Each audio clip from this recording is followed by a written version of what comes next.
Sur la gamme F344, on continue d'évoluer en apportant notamment des nouvelles dimensions. Sur la gamme F342, on a une partie conventionnelle, c'est-à-dire l'ancienne génération, et la nouvelle génération avec le pneu carcasse radiale. Donc là, on a fait une conception complètement innovante de carcasse radiale pour aller en forêt. Donc ça, c'est les points forts de cette foire où on présente cette nouvelle gamme.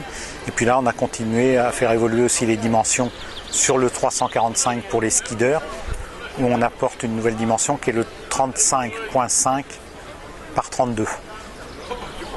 Et puis des nouvelles indices de charge sur certaines gammes de pneus forestiers, où là on a mis des 20 plis ou des 26 plis qui n'existaient pas avant. Par exemple le 35.5-32, ça c'est pour des gros skiders. Bon, sur le marché on va dire européen, il n'y en a pas encore beaucoup qui sont arrivés, mais marché canadien ou marché américain, il y a une grosse demande sur ces dimensions-là.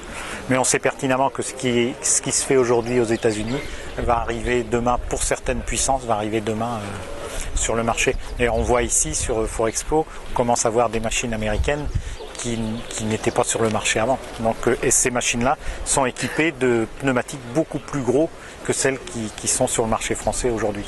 Donc ça c'est indéniable qu'il y a une évolution à la fois des puissances qui fait que nous on est obligé aussi d'évoluer avec nos pneumatiques, ça c'est très clair.